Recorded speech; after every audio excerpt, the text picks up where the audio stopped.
आइए हम लोग मुद्रास्फीति के कड़ी को आगे बढ़ाते हुए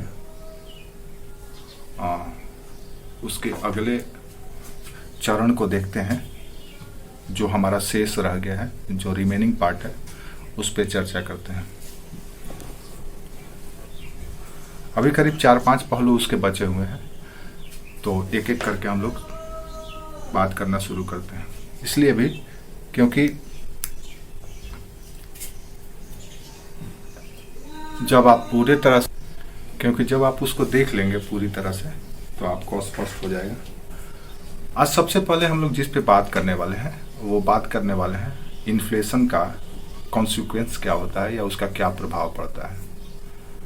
वैसे हम लोग देखें कि मुद्रास्फीति के होने से महंगाई बढ़ जाता है, लेकिन हमने ये भी बोला था कि महंगाई बढ़ना भी एक हेल्दी इकोनॉमी के लिए जरूरी है, लेकिन अनियंत्रित नहीं, अनकंट्रोल नहीं, कंट्रोल में होना चाहिए। तो उसी पहलू को हम लोग आगे बढ़ाते हैं और देखते हैं कि क्या प्रभाव पड़ता है। हम लोग इसमें हर एक तरह का देखेंगे, पॉजिटिव इम्पैक्ट और निगेटिव इम्पैक्ट, यानी सकारात्मक प्रभाव और नकारात्मक प्रभाव। दूसरा हम ये भी देखेंगे कि अलग अलग क्लास, जैसे इन्वेस्टर है, प्रोड्यूसर है, कंज्यूमर है, और जो सेगमेंट है इकोनॉमी का है, जैसे इंपोर्ट एक्सपोर्ट, ये सब पे क्या प्रभाव पड़ता है। यानी ओवरऑल मुद्रास्फीति को हम कैसे समझ सकते हैं कि ये अच्छा है या बुरा है, या अगर संतुलन में रहे तो ये प्रोग्रेसिव भी होता है, यानी प्रगतिशील भी है। तो इन चीज़ों को हम लोग बात करते हैं।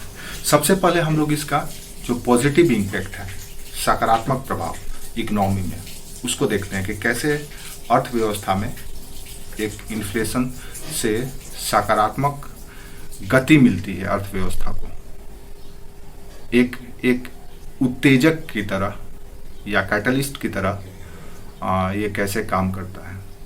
जैसे बॉडी का हार्मोन और एंजाइम जिस तरह से हार्मोन जिस तरह से उत्तेजक की तरह काम करता है, उसी तरह से अर्थव्यवस्था के लिए भी ये एक उत्तेजक की तरह काम करता है। तो सकारात्मक यानी पॉजिटिव इम्पैक्ट हम बात करते हैं आज। पॉजिटिव इम्पैक्ट, सकारात्मक यानी कि इसका तात्पर्य है कि ये कहीं ना कहीं अर्थव्यवस्था के लिए एक अच्छा संकेतक है, होना चाहिए। एक एक करके देखते हैं। इन्फ्लेशन में हम लोग क्या देखे थे?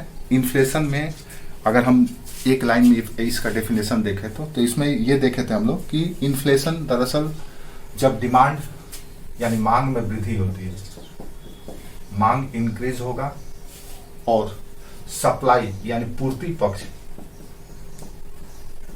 घटेगी, तो ये सिचुएशन क्रिएट होगा स्फीति का यानी इन्फ्लेशन का। यही हम लोग जानते हैं। अब सोचिए अगर नियंत्रित मात्रा में इन्फ्लेशन हो, 3 से 4% वार्षिक दर हो, उसका भी हम लोग बात करेंगे कि स्टैंडर्ड क्या होना चाहिए। अलग अलग संस्थाओं का, अलग अलग विशेषज्ञों का अलग अलग आकलन है कि कितना इन्फ्लेशन हेल्दी इकोनॉमी के लिए आवश्यक है। उस पर भी हम लोग आगे बात करेंगे। तो ये स्थिति मान लीजिए होगा, हेल्दी है, 3 से 4% इन्फ्लेशन है अगर हर वर्ष, ऐसी स्थिति में क्या पॉजिटिव इम्पैक्ट पड़ेगा अर्थव्यवस्था पर। तो आप कल्पना कीजिए अगर ये इन्फ्लेशन हुआ यानी मांग बढ़ा है और सप्लाई कम है, इसके वजह से वस्तुओं के कीमतों में वृद्धि हो गई है और per unit purchasing power of money decrease किया है, तो इसका मतलब यह है कि उत्पादक वर्ग को फायदा होगा। यानी कि अगर हम इसके एक चार्ट को बनाएं तो देखेंगे कि जैसे ही इन्फ्लेशन होगा, नियंत्रित इन्फ्लेशन, तो उत्पादक वर्ग को यानी प्रोड्यूसर क्लास को बेनिफिट होगा, उत्पादक वर्ग को फायदा होगा। बेनिफिट ऑफ प्रोड्यूसिंग क्लास कैसे होगा? तो इन्फ्लेशन होने से अपने वस्तुओं को अधिक दामों में बेचेगा, अधिक दामों में बेचेगा वो, तो उसको अधिक फायदा होगा। क्लियर है? इसमें इफ और बट नहीं होना चाहिए। यानी कि प्रोड्यूसर क्लास को फायदा होगा। और याद रखिए, इन्फ्लेशन जब भी होगा सब maximum benefit goes to producer class. अगर इन्फ्लेशन होता है तो सबसे ज्यादा जिसको फायदा होता है वो होता है प्रोड्यूसर क्लास, क्योंकि वो अपने मन मुताबिक, अगर इन्फ्लेशन 10% होता है तो अपने प्राइस को 50% तक इंक्रीज कर देता है, बढ़ा देता है। तो उत्पादक वर्ग को फायदा होगा। अगर उत्पादक वर्ग को फायदा होगा तो वो क्या करेगा, अगर उसके पास कैपिटल गेन हुआ, पैसा इकट्ठा हो गया, ज्यादा फायदा हुआ, तो वो क्या करेगा उस पैसे का? पैसा तो खाएगा नहीं, या छीटेगा नहीं, या लॉकर में बंद करके दीवार में चुनवाएगा नहीं। क्या करेगा? उसको इन्वेस्ट करेगा। Why? Because he wants more benefits, वो और ज्यादा बेनिफिट चाहता है। तो निवेशक क्या करेगा, उत्पादक वर्ग क्या करेगा कि उसका इन्वेस्टमेंट करेगा, यानी निवेश करेगा। आपके पास भी अगर फायदा हो जाएगा, ज्यादा पैसा आ जाए, तो आप उसको क्या करते हैं? इन्वेस्टमेंट करने लगते हैं। कैसे? तो आप करने लगते हैं रियल एस्टेट में, बैंक में सेव करने, बैंक के एफडी में, शेयर डिवेंचर में, या कोई और गोल्ड में, या और भी कोई प्रॉपर्टी खरीदने लगते हैं, इन्वेस्ट कर लेते हैं। पैसा रख के क्या करेंगे? खाएंगे तो नहीं, तो और प्रॉपर्टी गेन करने के लिए उसको इन्वेस्ट करते हैं। तो कोई भी प्रोफेशनल होता है, जो प्रोफेशनल बिजनेसमैन होते हैं या कैपिटलिस्ट, बेनिफिट को और ज्यादा इन्वेस्ट करके मैक्सिमम बेनिफिट पाना चाहता है। तो उत्पादक वर्ग को जैसे ही फायदा होगा वो इन्वेस्ट करेगा। अब ये इन्वेस्टमेंट एक लैंडमार्क स्टेजेस है। इस इन्फ्लेशन का, इन्वेस्टमेंट का जो स्टेज है, निवेश का जो चरण है, ये पूरे इकोनॉमी की दशा और दिशा तय कर देता है। कैसे? जैसे ही आप इन्वेस्ट करेंगे तो मोर प्रोडक्शन शुरू हो जाएगा आपके यहाँ। इन्वेस्ट करेंगे, बिजनेस बढ़ाएंगे, बिजनेस सेटअप अधिक करेंगे, प्रोडक्शन ज्यादा करने लगेंगे। इन्वेस्टमेंट करने का ही मतलब है कि आप और ज्यादा उत्पादन करेंगे और ज्यादा बिजनेस को स्प्रेड करेंगे, फैलाएंगे। तो ऐसी स्थिति में क्या होगा कि अब आपका एक्सपोर्ट यानी निर्यात बढ़ने लगेगा। यानी कि इन्फ्लेशन, एक हेल्दी इन्फ्लेशन निर्यात को बढ़ाता है। अब सरप्लस प्रोडक्शन होगा, अब आप उससे एक्सपोर्ट करना शुरू करेंगे।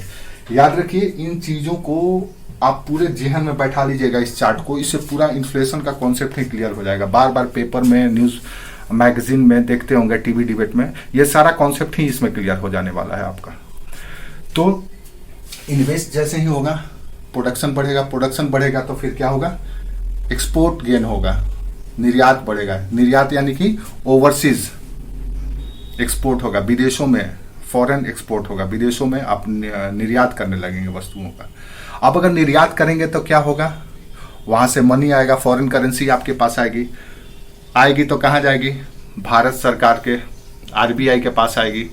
यानी कि भारत सरकार के फॉरेन करेंसी रिजर्व बढ़ेगा। इससे क्या होगा? विदेशी मुद्रा भंडार बढ़ेगा ना, विदेशी मुद्रा भंडार में वृद्धि होगी। जितना ज्यादा आप निर्यात करेंगे उतना ज्यादा फॉरेन करेंसी आप गेन करेंगे। फॉरेन करेंसी जितना ज्यादा गेन करेंगे आप उतना ही ज्यादा इंडिपेंडेंट होंगे, साउंड होंगे, और सोवरेन होकर के कोई भी डिसीजन ले सकते हैं। इकोनॉमी से, पॉलिटिकल से, सोशल से, टेक्नोलॉजी से, किसी भी तरह का इनिशिएटिव ले सकते हैं। अदरवाइज आपके पास अगर फॉरेन करेंसी रिजर्व कम होगा तो आपको हमेशा विदेशी मुल्कों का, ताकतवर देशों का मुंह देखना पड़ेगा, क्योंकि आप भी तो आयात करते होंगे ना बहुत सारी चीज़ों के लिए। तो किसी भी हेल्दी इकोनॉमी के लिए ये कहा जाता है कि कम से कम 6 महीने का उसके पास अपने इंपोर्ट के लिए फॉरेन करेंसी रिजर्व होना चाहिए। और भारत उसी स्टेजेस में चल रहा है अभी। भारत आज इतना साउंड हो करके फ्रंट फुट पे डिसीजन क्यों ले पा रहा है? क्योंकि उसका फॉरेन करेंसी रिजर्व बढ़ा है। क्या होता है फॉरेन करेंसी रिजर्व, उस पर हम लोग अलग से बात करेंगे, लेकिन ये समझ लीजिए कि विदेशी मुद्रा जो स्टैंडर्ड, यानी कि अभी तो पूरे विश्व में डॉलर मानक है, तो डॉलर से ही ये किया जाता है। तो जितना ज़्यादा आपके पास डॉलर होगा, ज़्यादा डॉलर कैसे होगा? तो एक्सपोर्ट बढ़ा करके, निर्यात करके, तो विदेशी मुद्रा भंडार आपका बढ़ेगा। उसके बाद क्या होगा? तो इसके बाद आपका बैलेंस ऑफ पेमेंट यानी भुगतान संतुलन आपके फेवर में हो जाएगा। भुगतान संतुलन क्या होता है? भुगतान संतुलन, balance of payment. Balance of payment का मतलब यह है कि आप किसी देश के साथ जो लेन देन करते हैं उसका पेमेंट आप कैसे करते हैं?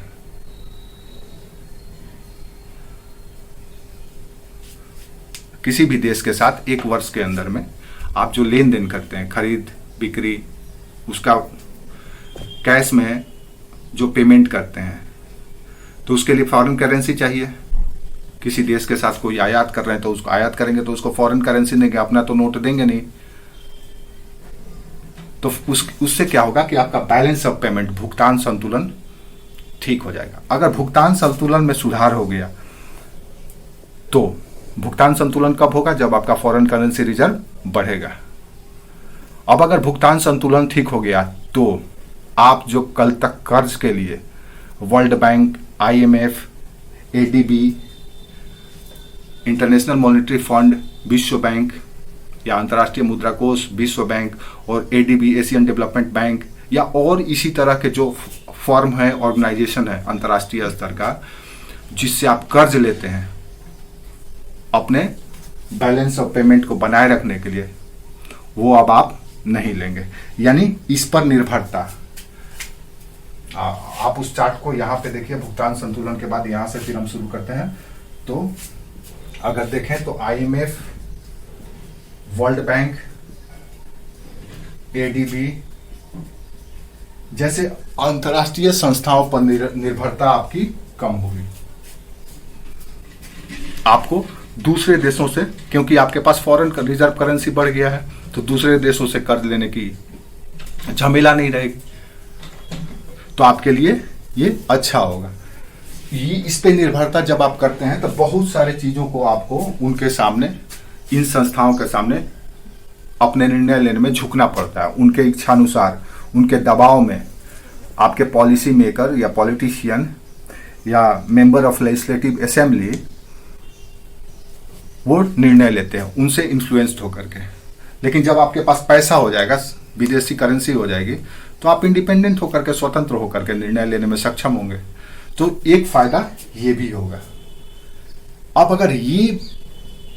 अगर आप इससे, इन संस्थाओं से कर्ज नहीं लेंगे, उधार नहीं लेंगे, तो ऐसी स्थिति में सरकार, जो कोई केंद्र की सरकार है, यूनियन गवर्नमेंट है, जो कल तक इन संस्थाओं से कर्ज लेकर के अपने इकोनॉमिक सेटअप को बनाई हुई थी या इकोनॉमिक कल्चर को बैलेंस करके रखी हुई थी, अब वो क्या करेगी? तो अब उसको इन संस्थाओं से कर्ज लेना तो है नहीं, उसके पास ऑलरेडी विदेशी मुद्रा भंडार बन गया है, बैलेंस ऑफ पेमेंट ठीक हो गया है, इन पे निर्भरता कम हो गया। जब इन पे निर्भरता कम हो जाएगा तो जो बजट का एक बहुत बड़ा हिस्सा इन संस्थाओं से कर्ज लेकर के और उनके इंटरेस्ट या ब्याज चुकाने में खर्च होता था, उससे सरकार को निजात मिल जाएगा। आप देखेंगे कि हर एक वर्ष बजट में एक निश्चित राशि जो हर वर्ष बढ़ते रहता है, ब्याज चुकाने में खर्च होता है सब भारत सरकार का।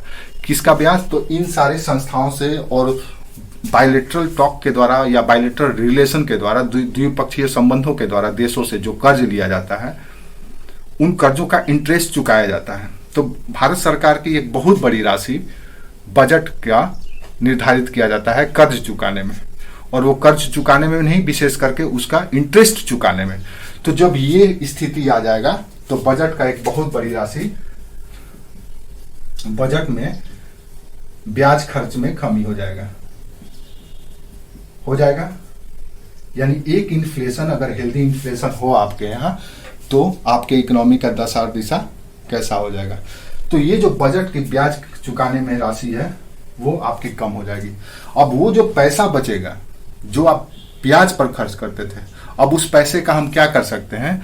तो उसका कोई वेलफेयर या डेवलपिंग स्कीम में खर्च कर सकते हैं, अपने देश के विकास में खर्च कर सकते हैं। कल तक जो इंटरेस्ट दे दिया करते थे, फॉर एग्जाम्पल हम लोग जैसे रेंट में रहते हैं या किसी से सूद पर पैसा लेते हैं, अगर हम सूद पर पैसा ले लिए, मान लीजिए प्रिंसिपल मनी 1 लाख रुपए है और 10% पे हम ले लिए, तो 10,000 रुपया हम हर साल दे रहे हैं।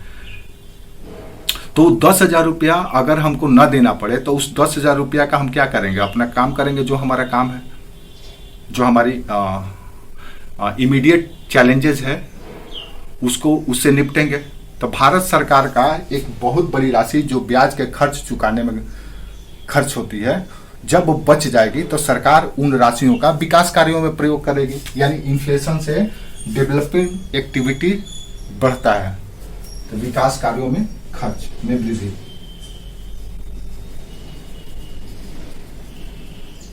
वृद्धि होगा। ये एरो जो है इस तरह के डाउनवर्ड एरो, ये डिक्रीजिंग ऑर्डर को दिखाता है, और अपर मोड या अपवर्ड जो एरो है इस तरह से ऊपर वाला रेखा का जो एरो है ये आपको इंक्रीज मोड को दिखाता है, यानी इससे बढ़ रहा है घट रहा है।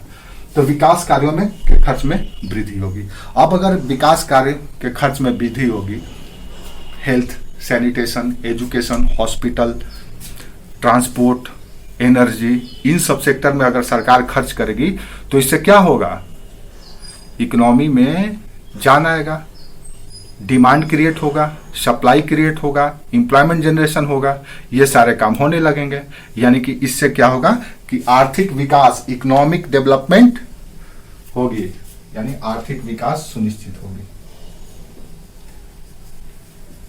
आर्थिक विकास और डेवलपमेंट ही चाहिए, ग्रोथ तो एक डिजिटल अपग्रेडेशन है या डिजिटल इंक्रीज दिखाता है, या आप कह सकते हैं न्यूमेरिकल डेवलपमेंट दिखाता है ग्रोथ। लेकिन जहां पे विकास है वो मल्टीपल डेवलपमेंट दिखाता है, मल्टी डायमेंशनल, या आप कह सकते हैं ये समृद्धि जहां पे यूनिलेटरल चेंज को दिखाता है, प्रोग्रेस को दिखाता है, एक पक्षीय वृद्धि को दिखाता है, तो वहीं पे समृद्धि मल्टी डायमेंशनल या मल्टीलेटरल प्रोग्रेस को रिप्रेजेंट करता है, यानी कि क्वालिटेटिव चेंज को बताता है विकास। तो आर्थिक विकास आपका सुनिश्चित होगा। क्यों? क्योंकि विकासात्मक कार्यों पर या डेवलपिंग प्रोग्राम पे सरकार अधिक से अधिक खर्च करेगी। तो इन्वेस्टमेंट होने से इतना कुछ होने वाला है। अब नेक्स्ट स्टेप अगर जाए हम लोग इन्वेस्टमेंट के बाद वाला स्टेप में, तो आप देखेंगे कि अगर इन्वेस्टमेंट बना तो ये तो फॉरेन सेक्शन में होगा, विदेशी क्षेत्र में के वजह से भारत को इतना फायदा होगा। भारत के आंतरिक व्यापार में या अंदरूनी व्यापार में क्या फायदा होगा, तो सबसे पहले ये होगा कि जैसे ही निवेश होगा, न्यू प्लांट बनेंगे, न्यू मैन्युफैक्चरिंग हब क्रिएट होगा, new development site, production site develop होंगे, तो इससे क्या होगा, एम्प्लॉयमेंट जनरेशन होगा। इन्वेस्टमेंट जितना ज्यादा होगा मार्केट में उतना ज्यादा एम्प्लॉयमेंट जनरेशन होगा। यानी कि अब इन्वेस्टमेंट के बाद का जो कड़ी होगा वो है रोजगार में वृद्धि होगा।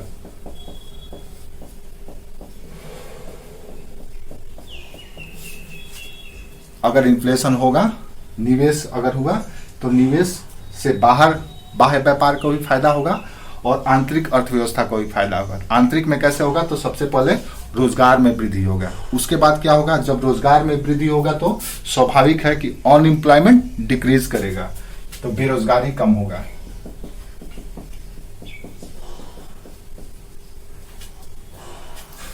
अगर एम्प्लॉयमेंट बढ़ेगा तो स्वाभाविक है कि अनएम्प्लॉयमेंट कम होगा। अगर अनएम्प्लॉयमेंट कम हुआ, अधिक से अधिक लोग रोजगार पा लिए, तो इससे क्या होगा, पर कैपिटा इनकम बढ़ जाएगा, यानी प्रति व्यक्ति आय बढ़ेगा। तो इसमें पर कैपिटा इनकम या प्रति व्यक्ति आय में वृद्धि होगा, बिल्कुल होगा। अधिक से अधिक लोगों को रोजगार मिलेगा, आय का साधन बढ़ेगा। आय का साधन कब में बढ़ेगा, जब इन्वेस्टमेंट मार्केट में ज्यादा होगा, अपॉर्चुनिटी ज्यादा होगा, कंपटीशन होगा हेल्दी, तो पर कैपिटा इनकम बढ़ेगा। पर कैपिटा इनकम बढ़ेगा तो क्या होगा, लोगों के पास अगर पैसा ज्यादा होगा, सबके पास पैसा आने लगेगा, तो क्या होगा, लोगों के द्वारा डिमांड क्रिएट किया जाएगा, यानी परचेजिंग पावर इंक्रीज करेगी, क्रय शक्ति में वृद्धि होगी, परचेजिंग पावर इंक्रीज करेगा। अगर परचेजिंग पावर लोगों के पास सरप्लस मनी होगा, सरप्लस पैसा होगा, तो लोग अधिक से अधिक खरीदारी करेंगे। कोई टीवी खरीदेगा, कोई एसी खरीदेगा, कल तक जो पुराने मोटरसाइकिल पे घूमता था उसको हटा करके नया मोटरसाइकिल लेगा, कोई कार खरीदेगा, कोई जमीन खरीदेगा। इससे मार्केट में डिमांड बढ़ेगा। इकोनॉमी में जान कैसे रहता है? इकोनॉमी में जान तभी रहता है जब उसमें मोर डिमांड हो एंड इक्विवेलेंट सप्लाई भी हो, उसी के समकक्ष पूर्ति भी होता रहे और मनी का रोटेशन होता रहे। पैसा जितना घूमेगा उतना ही ज्यादा सुदृढ़ अर्थव्यवस्था होगी, उतना ही ज्यादा हेल्दी वेल्दी अर्थव्यवस्था होगी। तो डिमांड क्रिएट होगा। अब देखना यह है कि जितना ज्यादा एम्प्लॉयमेंट होगा, कैपिटल डिसेंट्रलाइजन या आप कह सकते हैं पूंजी का विकेंद्रीकरण होगा। अधिक से अधिक लोगों के पास पैसा आएगा, अधिक से अधिक लोगों के पास आएगा तो डिमांड में वैरायटी आएगा, वैरायटी ऑफ डिमांड। आप कह सकते हैं मांग में विविधता आएगी, अलग अलग तरह का डिमांड होगा। जब अलग अलग तरह का डिमांड होगा तो हर एक क्लास का प्रोड्यूसर अपने अपने लेवल का प्रोडक्शन करेगा। तो diversity of demand and increasing of increase of purchasing power, ये दोनों को दोनों हेल्दी इकोनॉमी के लिए जरूरी है। अगर ये ठीक हो गया, क्रय शक्ति ठीक हो गया, तो लोगों का लिविंग स्टैंडर्ड भी सुधर जाएगा। यानी कि क्रय शक्ति के बाद यहां देखिए तो लोगों के जीवन स्तर में सुधार हो जाएगा। इधर लिखते हैं, शायद आपको दिखे, जीवन स्तर में सुधार होगा।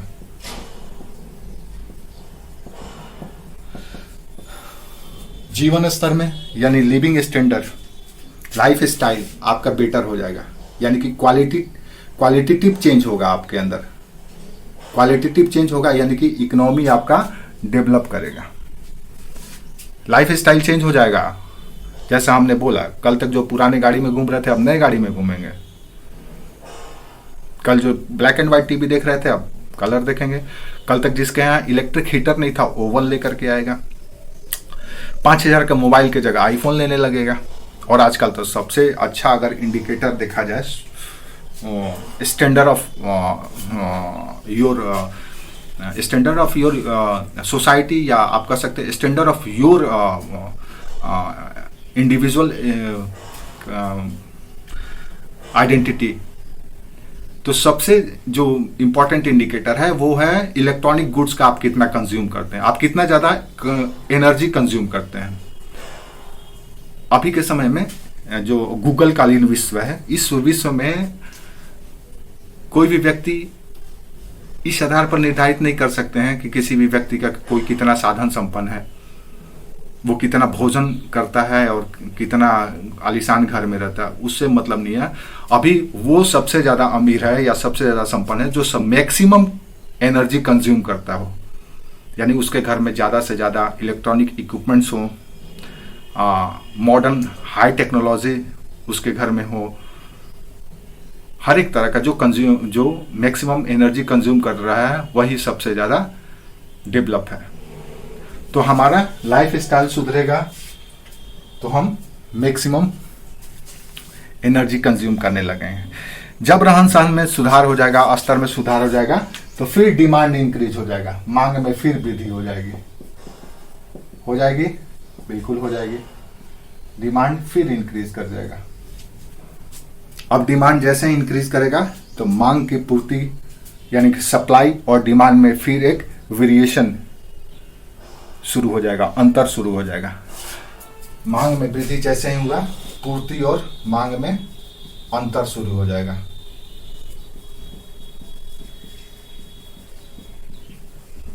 क्योंकि अधिक लोग मांग करने लगेंगे तो इससे पूर्ति और मांग में अंतर शुरू हो जाएगा। जब ये अंतर शुरू हो जाएगा तो क्या होगा, फिर इन्फ्लेशन आएगा, यानी प्राइस फिर इंक्रीज कर जाएगा।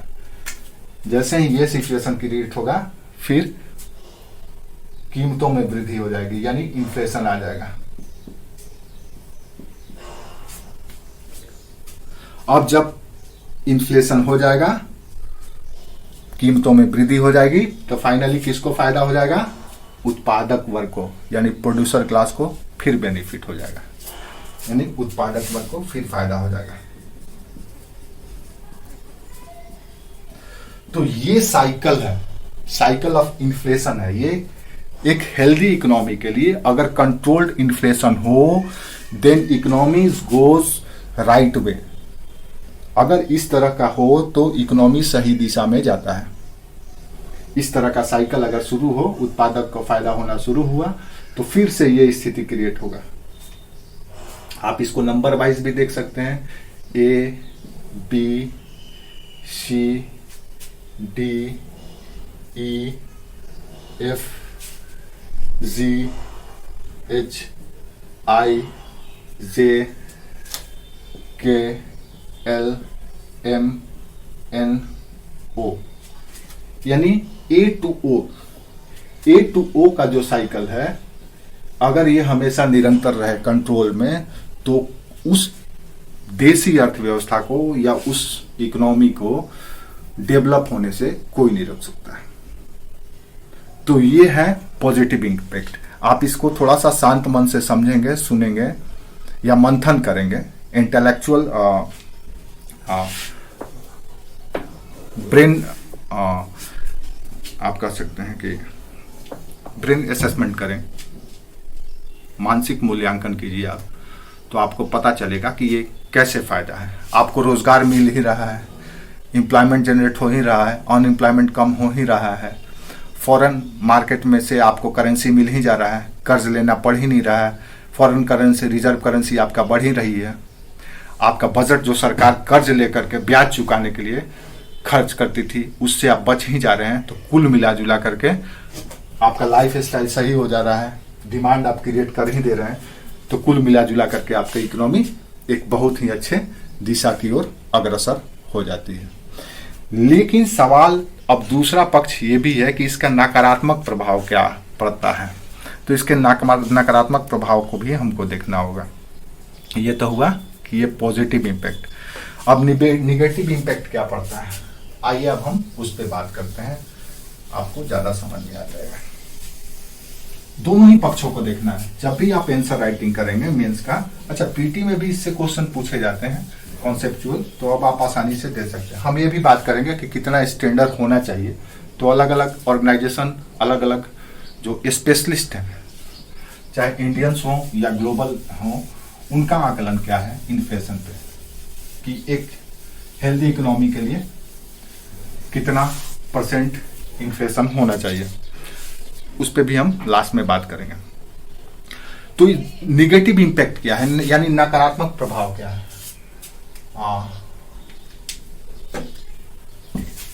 निगेटिव की बात करें, निगेटिव इम्पैक्ट, नकारात्मक प्रभाव। नकारात्मक प्रभाव को आपको समझने के लिए सेम वही चार्ट देखना होगा आपको।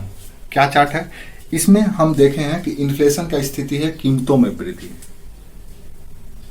When the price will goes to increase, that situation called inflation।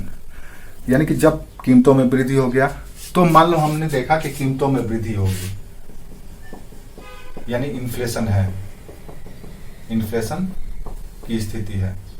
अब इससे क्या होगा, हम निगेटिव इंपैक्ट क्या पड़ेगा उसकी बात कर रहे हैं। इससे क्या होगा, तो सबसे पहला ये होगा कि जो पुअर क्लास के लोग हैं, गरीब लोग, जैसे कि भारत की आज भी लगभग 29% पॉपुलेशन बिलो पॉवर्टी लाइन में सरवाइव करती है, गरीबी रेखा से नीचे रहती है।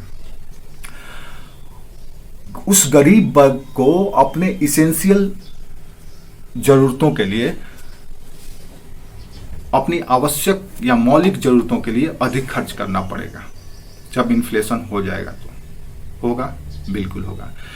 यानी कि इन्फ्लेशन में जब रोजमर्रा की वस्तुएं महंगी हो जाएगी, तो ऐसी स्थिति में क्या होगा कि गरीबों पर इसका भार पड़ेगा। तो गरीबों को मिलेगा महंगी रोजमर्रा की वस्तु, महंगी रोजमर्रा की वस्तु। सबसे पहले तो ये बुरा प्रभाव पड़ेगा, अधिक कीमत पर उसे लेना पड़ेगा। रोटी कपड़ा मकान के लिए गरीब को क्या चाहिए, रोटी कपड़ा और मकान। भारत के लोग क्यों नहीं इनोवेटिव हो पाते हैं, हम थोड़ा सा डिविएट हो रहे हैं। भारत के लोग इतना क्यों किसी भी तरह का प्रोग्रेसिव या कोई ऐसा लैंडमार्क डिसीजन नहीं ले पाते हैं, या कोई इनोवेटिव माइंड क्यों नहीं रख पाता है, क्योंकि उसका जिंदगी ही गुजर जाता है रोटी कपड़ा और मकान में। अमेरिका में क्या है कि ये इसेंशियल या फंडामेंटल नीड्स के लिए उनको सोचना नहीं है, ये सब सरकार फ्री में प्रोवाइड कर देती है।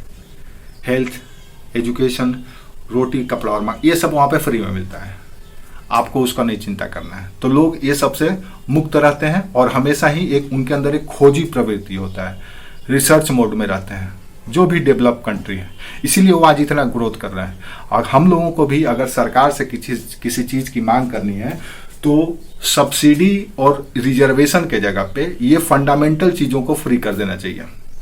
विशेष करके उनके लिए तो जरूर कर देना चाहिए जो लोअर मिडिल क्लास और बिलो पॉवर्टी लाइन के लोग हैं, उनसे तो बिल्कुल इन सब सेवाओं के लिए, वो भी हाई क्वालिटी का सर्विस, अगर किसी देश को डेवलप होना है तो। देखिए, राष्ट्र का निर्माण बदले से नहीं बदलाव से होता है, ये बात याद रखिए। बदले से किसी राष्ट्र का सृजन नहीं होता है, राष्ट्र का निर्माण बदलाव से होता है।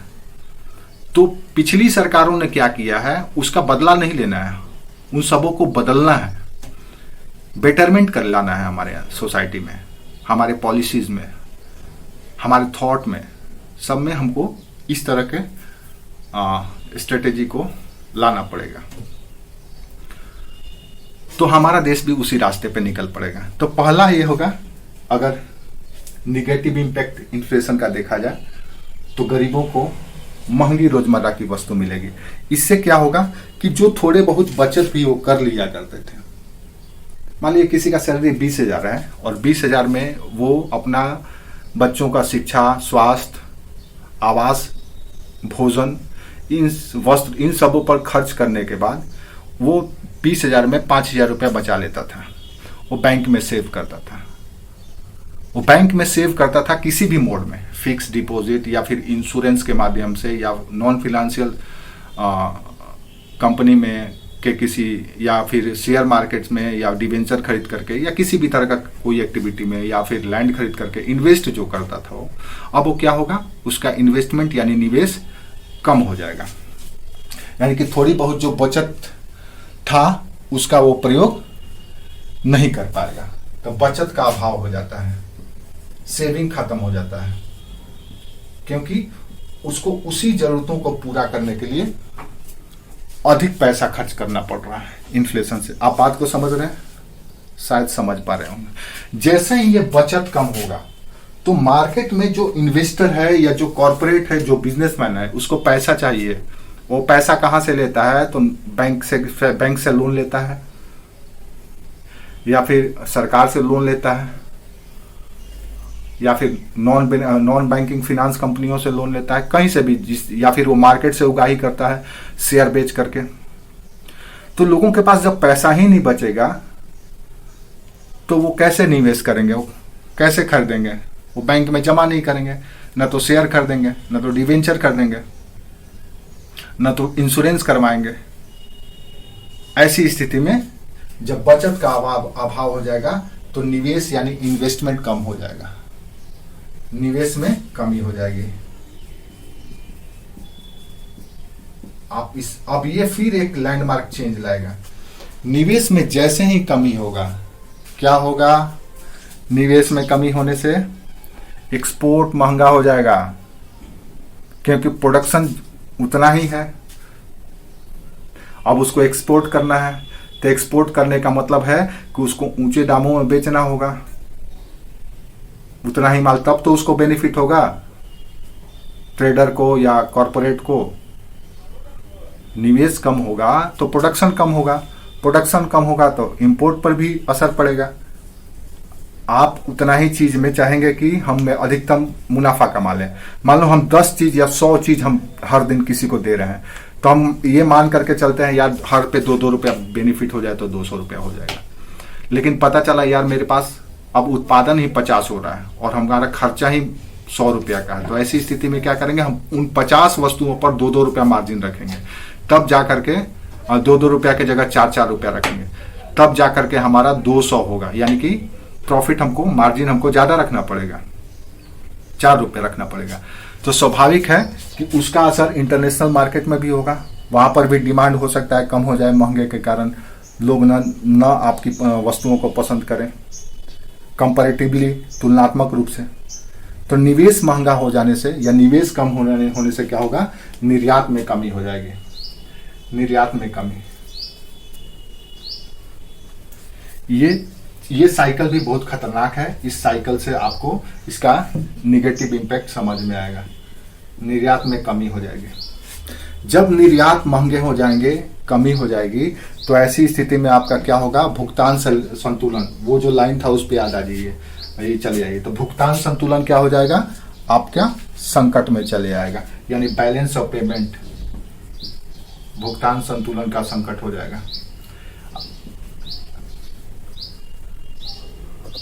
आप विदेशों से जो चीज खरीदेंगे उसका पेमेंट कैसे करेंगे, क्योंकि आपके पास फॉरेन करेंसी ही नहीं आएगा, क्योंकि आपका निर्यात महंगा हो गया और धीरे धीरे निर्यात कम भी होने लगेगा, तो फॉरेन करेंसी आएगा नहीं तो पेमेंट करेंगे नहीं, तो बैलेंस ऑफ पेमेंट आपका गड़बड़ा जाएगा। जैसे ही बैलेंस ऑफ पेमेंट गड़बड़ाएगा तो क्या हो जाएगा, आपको विदेशी ऋणों पर निर्भर होना पड़ेगा, यानी कि उनसे सहायता आपको मांगनी पड़ेगी। किससे, तो विदेशी संस्था जैसे IMF, वर्ल्ड बैंक, ADB, इन जैसे संस्थाओं पर आपकी निर्भरता बढ़ जाएगी। आप उनसे कर्ज लेकर के अपने बैलेंस ऑफ पेमेंट को बनाए रखेंगे, तब ना किसी दूसरे देशों से आयात करेंगे। तो जब यहां से कर्ज लेंगे तो स्वाभाविक है कि इस पर कुछ इंटरेस्ट भी होगा, तभी तो आप कर्ज ले रहे हैं, तो इंटरेस्ट तो देंगे ही। तो इससे क्या होगा, आपका बजट का एक महत्वपूर्ण राशि ब्याज चुकाने में खर्च होने लगेगा। तब बजट की राशि ब्याज पर खर्च होगा, ये बढ़ जाएगा। यानी जब सरकार बजट बनाएगी तो वो बजट का एक अहम हिस्सा ब्याज के लिए भी निकाल करके रखेंगे कि भाई हम इन संस्थाओं से लिए हैं, इनको देना है, नहीं तो अगले टाइम देगी भी नहीं, और अगर ज्यादा बढ़ जाएगा तो फिर दिक्कत ही दिक्कत है, जैसे श्रीलंका में हो गया है। कर्ज लेना बुरी बात नहीं है, जितने ज्यादा रिच होंगे आप उतने ही ज्यादा कर्जदार भी होंगे। वर्ल्ड का सबसे टॉप क्लास का इकोनॉमी है अमेरिका, और सबसे ज्यादा कर्जदार है। तो जितने बड़े इकोनॉमिक, जितना रिच इकोनॉमी होगा उतना ही ज्यादा उस पर कर्ज भी होगा। कर्ज लेना बुरा नहीं है, लेकिन कर्ज आपके चुकाने की क्षमता है कि नहीं ये भी मायने रखता है। मान लो 10 बीघे का कोई काश्तकार है जिसके पास 10 बीघा है, अगर वो 2-4-10 लाख रुपए कर्ज भी ले लेता है, या 10 बीघा का 50% मार्केट वैल्यू से अगर कर्ज भी ले लेता है, तो कोई फर्क नहीं पड़ता, वो चुका देगा। तो ये सिचुएशन आपकी क्रिएट हो जाएगी। अब ये जब ब्याज पर जो राशि जाने लगी है खर्च, तो इससे क्या होगा कि आधारभूत संरचना जो आपका है, जैसे इंफ्रास्ट्रक्चर, सड़क, परिवहन, railway, energy, health, education, sanitation, इन सबों पर खर्च सरकार अब कम करेगी। क्यों कम करेगी, क्योंकि उसी में से तो कटौती करके उसको ब्याज चुकाना है। तो स्वाभाविक है कि आधारभूत संरचना में निवेश सरकार के द्वारा कम हो जाएगा। आधारभूत संरचना में निवेश कम हो जाएगा, निवेश में कमी हो जाएगी। अब देखिए, जैसे ही आधारभूत संरचना में सड़क, परिवहन, रेल, एनर्जी, स्कूल, अस्पताल नहीं बनाएगी सरकार, ये सब सेवा नहीं देगी, तो आपका क्या होगा, आपके ऊपर भी बहुत नकारात्मक प्रभाव पड़ेगा। ना तो आपको उसमें रोजगार मिलेगा, सड़क बनता है तो उसमें रोजगार मिलता है, रेल बनता है तो रोजगार मिलता है, चलता है तो रोजगार मिलता है, बिजली की आपूर्ति होती है तो अधिक से अधिक लोगों को एम्प्लॉयमेंट मिलता है, वितरण करने में, डिस्ट्रीब्यूशन करने में, प्लांट तैयार करने में, प्लांट को मेंटेन करने में लोगों को रोजगार मिलता है और सेवा भी मिलता है। ये सब के सब लो इन्वेस्टमेंट के वजह से शुरू हो जाएगा। अब इसको दूर करने के लिए सरकार क्या करती है, जब ये स्थिति आ जाती है तो सरकार को एक स्थिति ऐसा भी आना पड़ता है कि उसको बेल आउट करना पड़ता है, मार्केट में कहीं दूसरे जगह से कर्ज लेकर के मार्केट में पैसा डालना पड़ता है ताकि इन्वेस्टमेंट बढ़े और साइकिल ऑफ इकोनॉमी शुरू हो। तो उस पर अभी हम लोग बात नहीं करेंगे। तो आधारभूत संरचना में निवेश होने लगता है, कम हो जाता है। जैसे ही आधारभूत संरचना में निवेश की कमी हो जाएगी, आपकी आर्थिक विकास की दर धीमी हो जाएगी, यानी कि आर्थिक विकास की गति अवरुद्ध हो गई। आर्थिक विकास की गति अवरुद्ध हो जाएगा, विकास ही नहीं होगा। अब इकोनॉमी आपका चौक हो जाएगा, सस्टेन कर जाएगा। ये डेवलपिंग कंट्री का भी एक नेचर होता है, जो बहुत ज्यादा डेवलप कर गया है उसमें भी विकास की संभावना बहुत कम हो जाता है, और उनके यहाँ इन्फ्लेशन एकदम क्रीपिंग मोड में चलने लगा है, रेंगने लगता है, बहुत धीरे धीरे होता है, क्योंकि उनका न तो डिमांड होता है न तो ज्यादा सप्लाई की जरूरत पड़ती है। जैसे ब्रिटेन का इकोनॉमी एकदम सेचुरेट कर गया है, उसमें अब ज्यादा संभावना नहीं है, क्योंकि वो लोग भर चुके हैं, पेट भर गया उन लोगों का। जितना वर्ल्ड इकोनॉमी में जो जो चीज का डिमांड होना चाहिए वो सब वो फुलफिल करके अपना बैठ गए हैं, लेकिन हम लोग भूखे हैं। डेवलपिंग कंट्री को डेवलप होने का ज्यादा संभावना है, प्रबल संभावना था, उसको आगे निकलने का प्रबल संभावना होता है, क्योंकि वो भूखा है। भूखा आदमी को कोई भी चीज दीजिए, कच्चा पक्का सब खाने के लिए तैयार है, लेकिन जो भरा हुआ है उसको मिठाई भी दीजिएगा तो वो छांट छांट करके खाएगा, इसमें से हटा दो, इसमें चीनी ज्यादा है, इसका कलर सही नहीं है, ये मैदा का बना है तो इसमें सूजी ज्यादा है। तो आर्थिक विकास की गति को अगर बनाए रखना है, सस्टेन रखना है, तो हमको इन्वेस्टमेंट बढ़ाए रखना होगा। अब अगर इन्वेस्टमेंट में कमी हो जाएगी तो और क्या होगा, देसी मार्केट की अगर बात करें तो यहाँ पे ए बी सी डी वाला जो सेक्शन है, फिर ई F G H I J के बाद हम चले आते हैं फिर के में। तो के मोड में हम क्या देखते हैं कि जैसे ही ये सिचुएशन क्रिएट होगा, इकोनॉमी में निवेश कम होगा, तो अब देश में, उस कंट्री में, उस टेरिटरी में उत्पादन कम हो जाएगा, लेक ऑफ या उत्पादन में कमी, डिक्रीज इन प्रोडक्शन, गिरावट शुरू हो जाएगा उत्पादन में, क्योंकि इन्वेस्टमेंट ही नहीं है, पैसा है ही नहीं मार्केट में। इन्वेस्टमेंट होगा तो डिमांड बढ़ेगा, इन्वेस्टमेंट होगा तो एम्प्लॉयमेंट जनरेशन होगा, तो इन्वेस्टमेंट ही नहीं है तो डिमांड ही नहीं है, डिमांड ही नहीं है तो उत्पादन किसके लिए, तो इन्वेस्टमेंट कम हो जाएगा तो उत्पादन भी आपका कम हो जाएगा। जैसे उत्पादन कम होगा तो उससे क्या होगा कि व्यापारी वर्ग या जो प्रोड्यूसर क्लास है उसको क्या होगा, जो आय अर्जित करना चाहिए वो उसको नहीं मिलेगा। यानी उत्पादक एवं व्यापारी वर्ग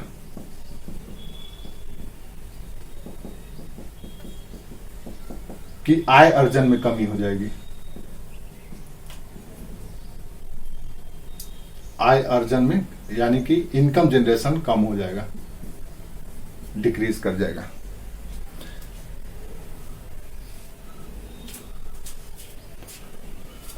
ये सिचुएशन किसी भी इकोनॉमी के लिए अच्छा नहीं है। जब व्यापारी को फायदा ही नहीं होगा तो व्यापार करेगा नहीं, इन्वेस्ट करेगा नहीं, इन्वेस्ट नहीं करेगा, व्यापार नहीं करेगा तो क्या होगा, रोजगार की कमी हो जाएगी, यानी अनएम्प्लॉयमेंट हो जाएगा, रोजगार के अवसर में कमी हो जाएगा। होगा, बिल्कुल होगा। सोचिए आप अपने दिमाग से, हमें बताने की जरूरत नहीं है। जैसे ही रोजगार में कमी होगा तो सारी सोशल चैलेंजेस शुरू हो जाएगी, क्लास वॉर, करप्शन, क्राइम सब शुरू हो जाएगा। लोगों के पास रोजगार ही नहीं है तो बैठे बैठे शांत मन, खाली मन शैतान का, वो सारे काम करना जरूरी करने लगेंगे, जरूरी हो जाएगा उनके लिए। तो इससे क्या होगा, यानी कि भ्रष्टाचार, करप्शन, क्राइम, ये सब बढ़ेगा, बिल्कुल बढ़ेगा। यानी भ्रष्टाचार एवं अपराध में वृद्धि हो जाएगा। भ्रष्टाचार और अपराध में वृद्धि होगा। अब एक इन्फ्लेशन देखिए क्या क्या करने वाला, पूरे अर्थव्यवस्था, पूरे समाज का एक तरह से वस्त्र की तरह होता है। जितना अच्छा अर्थव्यवस्था होगा, आप समझ लीजिए उतने अच्छे वस्त्र आपके शरीर पे झलकेंगे, दिखेंगे। आपके पास अगर वस्त्र, आप जितने कम होंगे, पैसे वाले होंगे, आप उतने ही फटे हाल सस्ता वाला कपड़ा पहन के दिखे जाएंगे। तो अर्थव्यवस्था के लिए ये जरूरी है। करप्शन, क्राइम बढ़ेगा। इससे क्या होगा, नेक्स्ट सिचुएशन में अगर हम देखेंगे तो MNO का जो स्टेजेस होगा उसमें क्या होगा कि पर कैपिटा इनकम में भी कमी हो जाएगी, यानी प्रति व्यक्ति आय में कमी, क्योंकि लोगों के पास न तो ज्यादा रोजगार है न तो अपॉर्चुनिटी है। क्यों नहीं है? क्योंकि यहां से ये सिचुएशन क्रिएट हुआ बचत के वजह से, इन्वेस्टमेंट में कमी, और इन्वेस्टमेंट के कमी की वजह से ये स्थिति पैदा होने लगती है। तो प्रति व्यक्ति आय में कमी हो जाएगी। फिर पी स्टेज में क्या होगा, तो पी स्टेज में देखेंगे जैसे ही आपका पर कैपिटा इनकम कम होगा तो लो ऑफ लिविंग स्टैंडर्ड, जीवन स्तर में की कमी हो जाएगी। यानी कल तक जो आप सुबह सुबह मिक्स जूस पिया करते थे, जब इन्फ्लेशन थोड़ा सा अनियंत्रित होगा तो दूध पे आ जाएंगे, और जब थोड़ा और बढ़ जाएगा तो घड़ा के पानी पे संतोष करना पड़ेगा कि भोरे भोरे घड़ा का पानी पियो भाई, एल्काइल होता है, सेहत के लिए अच्छा होता है। फ्रिज का तो भूल ही जाएंगे क्योंकि एनर्जी कंजम्पशन होता है, फ्रिज बिजली पे चलता है, बिजली का बिल कैसे भराएगा, तो घड़े पे चले आएंगे। यानी अपने विकास के प्रारंभिक अवस्था की ओर मुड़ जाएंगे आप, चलिए भाई उधर ही, वही अच्छा था, और लगेंगे कहने कि यार डेवलपमेंट अच्छी चीज नहीं है, विकास के साथ विनाश होता है। अच्छा हाँ, ये भी एक बहुत अच्छा चीज है, जितना ज्यादा आपका विकास होगा, जितना भी समाज जो समाज जितना ज्यादा विकसित होगा वो उतना ही विनाश की ओर भी जाता है, उतना ही रफ्तार से, दोनों की गति समान होती है। विनाश तो और ज्यादा तेजी से जाता है। सोचिए ना, आप विकास करते हैं तो हम क्या करते हैं, प्रकृति को बर्बाद ही तो करते हैं, तबाही तो करते हैं, जंगल काटेंगे, पहाड़ तोड़ेंगे, कंक्रीट का मरुस्थल बनाएंगे सड़क के द्वारा, टेक्नोलॉजी का यूज करेंगे, कई तरह की, उन टेक्नोलॉजी के यूज से कई तरह की बीमारियां आती है। तो विकास जितना ज्यादा होगा, जितने तेजी से होगा, विनाश उससे भी ज्यादा रफ्तार से होगा। आज हम इतने विकास कर गए हैं कि स्पेस वॉर पे आ गए हैं, यहीं से अपने सैटेलाइट्स, अपने मिसाइल को मारते हैं, और आकाश के जो आकाश में, या आप कह सकते हैं कि जियो स्टेशनरी जो सैटेलाइट है उसको भी मार करके गिरा देते हैं, और दूसरे देशों का संचार व्यवस्था को ही ठप कर देते हैं। इतने हम डेवलप हो गए। तो वो जो अभी अगर यूक्रेन रसिया में वार हो रहा है, हम बहुत विकसित है रसिया, बहुत टेक्नोलॉजी है उसके पास, अब उसका असर और खामियाजा आपको युद्ध के बाद पता चलेगा। लंबे समय तक इन्वायरमेंट पूरी तरह से तहस नहस हो जाएगा। आप थोड़ी सी कल्पना कीजिए, आज का किसी भी मौसम में खुले आसमान में सर उठा करके देखिए, पहले जितनी स्टार दिखती थी, जितनी तारा दिखा करती थी खुले आसमान में, अब उतना नहीं दिखता है। जितना ज्यादा विकास होगा बेचारे वो और विलुप्त होते चले जाएंगे, आपको दिखेंगे ही नहीं। ये क्या है? ये आपका विकास का ही परिणाम है। हम इतने विकास कर लिए हैं कि हर साल कोई ना कोई महामारी से पीड़ित हो जाते हैं, हर साल कोई ना कोई फ्लू, कोई ना कोई वायरस से हम जकड़ जाते हैं, और हमारे एवरेज आयु आज 60-65 पे चली आई है।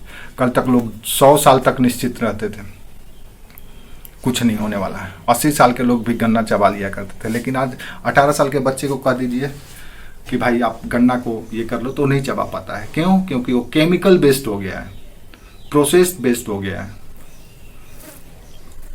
वो उन जहर को यूज करता है जिसे नहीं करना चाहिए, विकास के ही तो नाम पे करता है। तो इससे क्या होगा, इन्फ्लेशन जब आपका का स्थिति ज्यादा हो जाएगी, पर कैपिटा इनकम में कमी हो जाएगी, तो आपका जीवन स्तर कम हो जाएगा।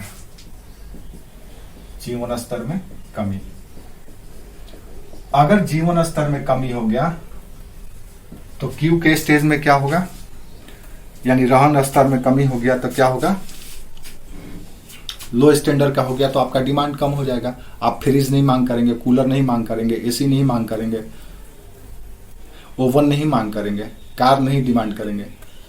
तो इससे क्या हो जाएगा कि व्यक्तियों की क्रय शक्ति या परचेजिंग पावर ऑफ पर पर्सन कम हो जाएगा, यानी व्यक्तियों की क्रय क्षमता में कमी, क्रय क्षमता एवं मांग की विविधता में कमी, एवं मांग की विविधता में कमी हो जाएगा, वो भी डिक्रीज कर जाएगा। अब आर स्टेज में क्या होगा, नेक्स्ट इसका क्या प्रभाव पड़ेगा। अब ये जैसे ही ये होगा तो मांग की डाइवर्सिटी या परचेजिंग पावर कम हो जाएगा, तो मांग में भी कमी हो जाएगा, यानी मांग में भी कमी हो गया। अब इकोनॉमी सुस्ती की ओर चल रही है, डिमांड ही नहीं है महंगाई इतना ज्यादा हो जाने से। अब एक महंगाई के वजह से किसी भी तरह क्यों महंगाई हुआ है उसका कारण हम लोग देख चुके हैं। 1 आवर 25 मिनट्स का हम लोगों ने लास्ट वीडियो में देख चुके हैं कि कैसे महंगाई होता है, कौन कौन से फैक्टर है। उनमें से कोई भी फैक्टर अगर हावी हो गया तो इन्फ्लेशन हो जाएगा। हम लोग देखेंगे इंडिकेटर इसका कैसे क्या सूचकांक है, कैसे इसका आकलन किया जाता है अगले कड़ी में। मुद्रास्फीति को कैसे हर महीने आंका जाता है वो एक अलग कड़ी होगा।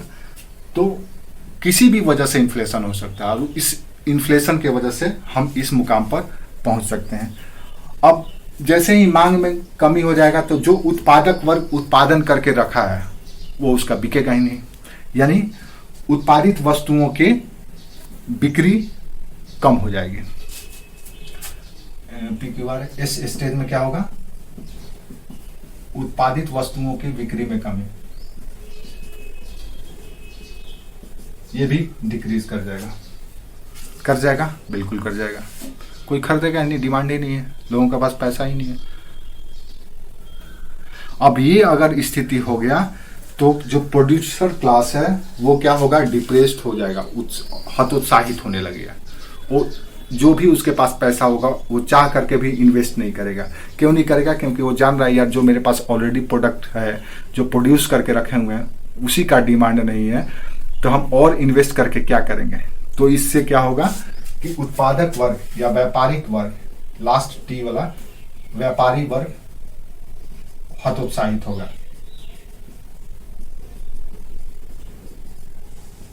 अब जैसे ही ये हतोत्साहित हुआ पूरा ये सिचुएशन क्रिएट हो जाएगा, यानी ये साइकिल है आपका इन्फ्लेशन का।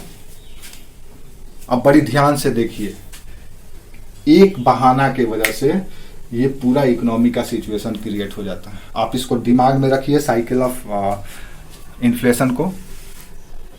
आप पेपर पढ़ते होंगे, मैगजीन पढ़ते होंगे, बड़ी अलग अलग तरह के तर्क सुनते होंगे, ऐसे हो गया वो हो गया, ये सब का मूल यही है। जब आप इन दोनों ही चार्ट को अगर आप समझ लिए तो पूरे इन्फ्लेशन के एंसिस्टर को, फॉर फादर को, उनके जनरेशन को, उनके वंश को सब समझ लेंगे आप, अगर आप इस कड़ी को समझ लिए तो दोनों ही इम्पैक्ट से पता चलता है कि अगर इन्फ्लेशन चाहे है तो संतुलित इन्फ्लेशन होना चाहिए। क्योंकि विकासशील देशों के लिए, विशेषकर डेवलपिंग कंट्री के लिए, एक नियंत्रित इन्फ्लेशन प्रेरणा के रूप में काम करता है, इंस्पिरेशन के रूप में काम करता है, क्योंकि इससे प्रॉफिट होता है। प्रॉफिट होगा तभी तो इन्वेस्टमेंट होगा। तो हेल्दी पॉइंट ऑफ व्यू से या हेल्दी इकोनॉमी के लिए एक नियंत्रित इन्फ्लेशन होना जरूरी है। अगर नहीं होगा तो ये दिक्कत हो जाएगी। अब सवाल ये है कि कितने प्रतिशत इन्फ्लेशन हो वार्षिक, जिससे हमें पता चले कि ये इकोनॉमी के लिए अच्छा है। ये भी जान लेना हमारे लिए जरूरी है। तो ऐसा तो नहीं है कि कोई इकोनॉमी है और उसका 10% डबल डिजिट में अगर इन्फ्लेशन हो वो अच्छा है, कि सिंगल डिजिट का इन्फ्लेशन हो वो अच्छा है, या फिर ट्रिपल डिजिट का हो, 10% हो, कहीं 8% हो, 4% हो, कितना परसेंट हो, 25% हो, कितना परसेंट इन्फ्लेशन हो तो अच्छा है। तो इन्फ्लेशन के लिए जो ये निर्धारित किया गया कि प्रति वर्ष किसी भी देश के जीडीपी का जितना उस देश का जीडीपी है, यानी ग्रॉस डोमेस्टिक प्रोडक्शन जो है, सकल घरेलू उत्पाद, तो सकल घरेलू उत्पाद पर निर्भर करता है। अगर उसका सकल घरेलू उत्पाद यानी कि जीडीपी का ग्रोथ रेट अच्छा है, डबल डिजिट में है, तो वैसी स्थिति में अंडर डबल डिजिट या बिलो डबल डिजिट इन्फ्लेशन हो तो अच्छा है। यानी कि किसी देश की अगर जीडीपी विशाल है, बड़ी जीडीपी है और उसमें ग्रोथ भी अच्छा है, डबल डिजिट में है, हर वर्ष 10% का ग्रोथ, 15% का ग्रोथ, जैसे अभी भारत का जीडीपी का growth rate 6 to 9%, between 6 to 9% रहता है, इसी के बीच में फ्लक्चुएट करते रहता है। किसी किसी स्टेट का 12%, 15% तक का भी, स्टेट का बात करें तो, राज्यों की बात करें तो। अगर राष्ट्रीय स्तर पर बात करें तो भारत का जीडीपी का अगर विकास दर देखें हम तो 6 से 9% के बीच में, मैक्सिमम 9% तक आकलन किया गया है कि आने वाले 1-2 वर्षों तक हो जाएगा। अभी तो 6-7% के बीच में ही है। हर साल अभी महामारी के समय में विश्व के हर एक देशों का जीडीपी ग्रोथ गिरा है, क्योंकि डिमांड ही नहीं था। सभी लोग लॉकडाउन में लॉक हो गए थे, न तो एनर्जी कंज्यूम होता था, न तो लोगों को मांग करते थे, क्योंकि पैसा का इनकम ही नहीं था, तो डिमांड भी नहीं था, डिमांड भी नहीं था तो सप्लाई नहीं था, सप्लाई नहीं था तो जीडीपी कैसे बढ़ेगा।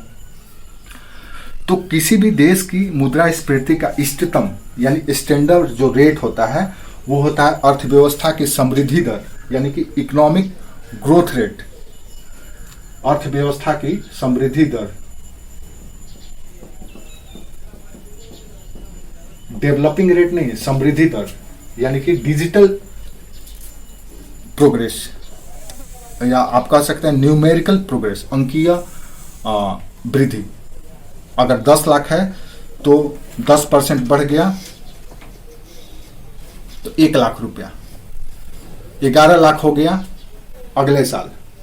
तो इस तरह का जो डेवलपमेंट है, तो अर्थव्यवस्था का समृद्धि दर प्लस जो आपने लक्ष्य इन्फ्लेशन का फिक्स किया है कि हमको मैक्सिमम 5% या 6% इन्फ्लेशन तक हमको रखना है, जो आपने टारगेट फिक्स किया है। तो इसमें हम देख सकते हैं कि अगर हम इष्टतम या स्टैंडर्ड रेट ऑफ इन्फ्लेशन की बात करें तो उसका एक ही फॉर्मूला है कि अर्थव्यवस्था की समृद्धि दर प्लस लक्षित स्फीति दर, यानी टारगेटेड इन्फ्लेशन रेट, लक्षित स्फीति दर। ये फॉर्मूला है किसी भी देश का एक इन्फ्लेशन का इन्फ्लेशन का मानक के लिए, यानी कि स्टैंडर्ड रेट ऑफ इन्फ्लेशन के लिए आपको ये 2 चीज देखना पड़ेगा कि आपका इकोनॉमिक ग्रोथ रेट क्या है और आपने क्या फिक्स किया है। तो याद रखिए, अलग अलग कमिटी, अलग अलग ऑर्गेनाइजेशन के द्वारा भारत के संदर्भ में जो स्टैंडर्ड बनाया गया है कि इतना % होना चाहिए इन्फ्लेशन, तभी भारत हमेशा एक सस्टेन या स्टेबल इकोनॉमी के रूप में रहेगा। तो ये पीटी पॉइंट ऑफ व्यू से डाटा थोड़ा सा याद रखिएगा। तो जो IMF है वो ये कहता है कि किसी भी डेवलपिंग कंट्री के लिए, जैसे विकासशील देश है, तो उसके लिए 4.6 होना चाहिए। IMF का, इंटरनेशनल मॉनेटरी फंड का, ये कहता है, उसने अपना कंक्लूजन निकाला है कि कोई भी जो विकासशील देश है, जैसे भारत जैसे विकासशील देश है, इनके लिए इन्फ्लेशन एक हेल्दी इकोनॉमी के लिए 4.6% होना चाहिए। यानी कि आपके जीडीपी का 4.6% तक हर वर्ष अगर बढ़े कीमतों में वृद्धि हो तो वो अच्छा है। इससे क्या होगा, वो पॉजिटिव इंपैक्ट का साइकिल चलता रहेगा। दूसरी ओर जो भारत का ही सी रंगराजन कमेटी, सी रंगराजन,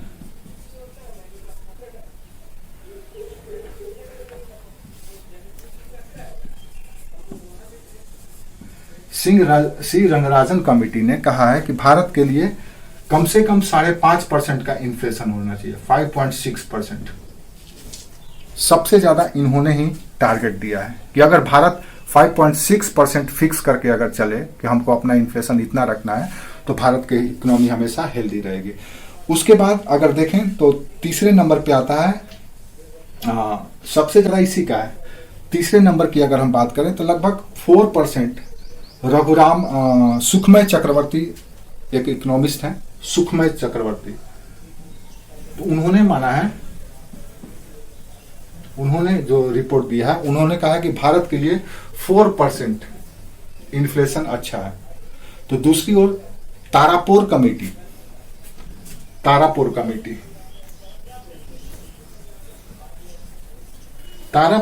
कहती है कि भारत के लिए लगभग 3.5% इन्फ्लेशन होना चाहिए।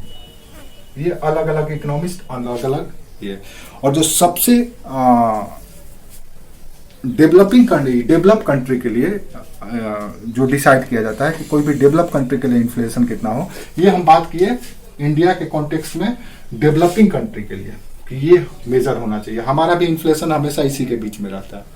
हम भी इसीलिए हमारा इकोनॉमी वर्ल्ड इकोनॉमी से ज़्यादा प्रभावित नहीं हो पाती है, या वर्ल्ड इकोनॉमी के उथल पुथल पे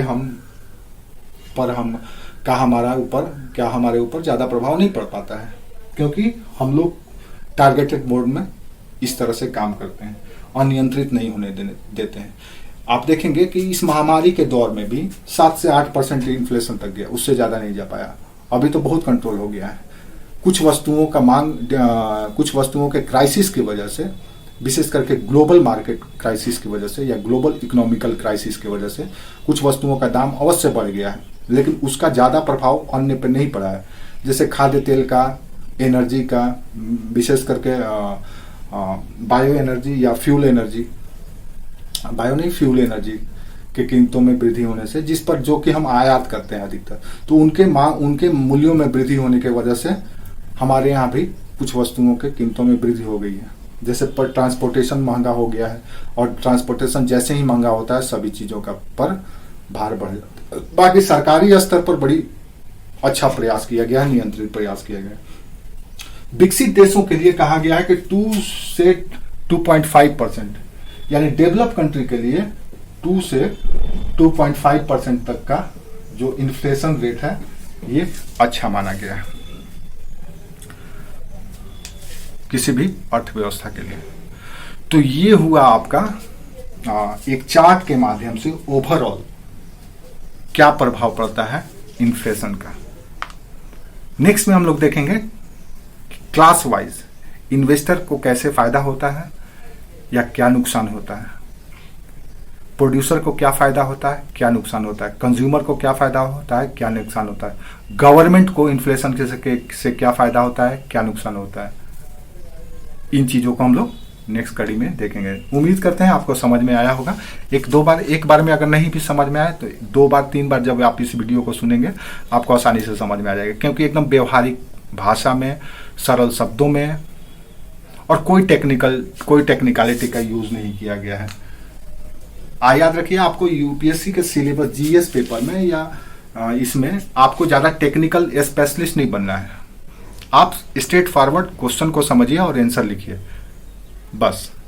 आपको ज्यादा टेक्निकल चीजों में नहीं जाना है, इसके बारीकियों में। ना तो आपके पास समय होगा, ना तो आपसे वैसे सवाल पूछे जाएंगे। और ये पीटी से लेकर के मेंस में हर एक जगह पे आपको काम है। उम्मीद करते हैं आपको अच्छा लगा होगा।